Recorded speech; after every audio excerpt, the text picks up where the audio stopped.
Hi, I'm Petey the Play Button. I'm here to tell you all about YouTube's copyright policy and how it relates to fair use laws. Fair use laws are meant to protect critics from having their work silenced on the grounds of copyright infringement claims. The idea is that a critic can use portions of copyrighted material as long as their purpose in doing so is to discuss said material.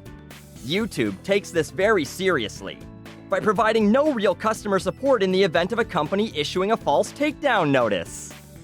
The first thing you need to know is that YouTube has ensured that major companies like Sony, Warner, and Universal can take down whatever they want, whenever they want, whether they truly have the legal authority to or not.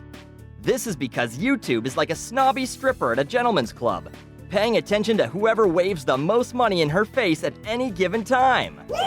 They've given them the option to take down your content with no real due process, forcing you to attempt to make a case for why your content should be available without any human interaction.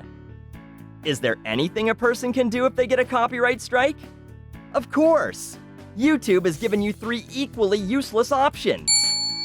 The first option involves you just waiting. You don't get your video back this way, and YouTube gives you a friendly reminder that if you get 2 more strikes, your account you've spent several years successfully building a loyal audience for will be terminated. But if you survive 6 months, you get to keep making more videos, generating more views, content, and money for a company that doesn't care about you at all. Doesn't that sound wonderful? The second option is to simply ask the company who sent you the takedown notice to remove it. This is surely effective, because companies who would take down a video that critiques them are sure to open a dialogue about why your video should be reinstated.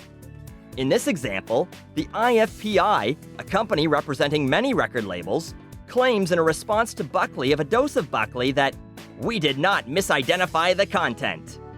Case closed, fellas. The car thief says he didn't steal the car, so he's free to go. The third option is to submit a counterclaim.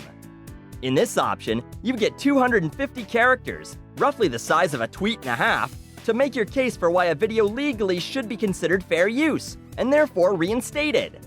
You also have to provide all of your personal information, such as your phone number and where you live, because if the company doesn't agree, they get to serve you legal documents and sue you. Since most YouTube content creators are poor, or at the very least, certainly not as rich as the corporations that are issuing takedown notices, a legal battle between the two would surely be fair, right?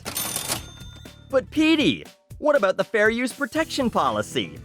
You know, that thing YouTube's copyright director Fred Von Lohman blogged about late last year? Well, that was a whole load of nonsense. That was just to make it look like they care. There's no actual way to contact YouTube to let them know you're being targeted with false copyright claims and wish to take part in this protection. You just have to get lucky that maybe someone will help you. If you're a big enough channel to get noticed, that is. Well, isn't there any way to talk to someone at YouTube? No, but they do have the next best thing. You can type words into a box and get a form email the very next day. YouTube's partner support can be reached by going to the Help button at the bottom of your page, clicking Email, selecting the issue that you're having, and then typing out 500 characters into a box. Someone will carefully read the first 3 words and decide the correct form letter to send you. They promise that you'll receive your useless form email within the next business day. Because YouTube knows that a true partnership means taking no action and sending cookie-cutter responses. Hey, but what about phone support?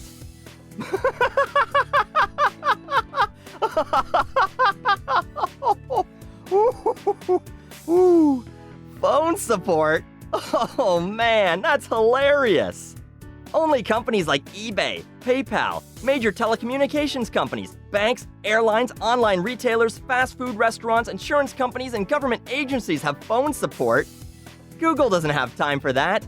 They're too busy counting all the money they generate from your content. Oh, I know. Maybe their press team has some information.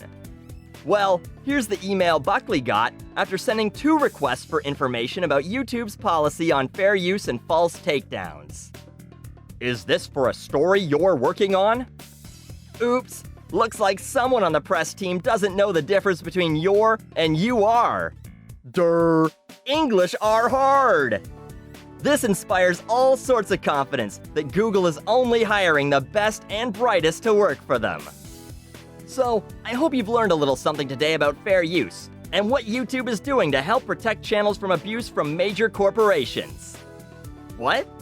YouTube's not doing anything to help you, and you're just as confused and worried about what's going to happen to your channel as you were when you first started watching this video? Well... Oh gee, would you look at the time? Gotta go!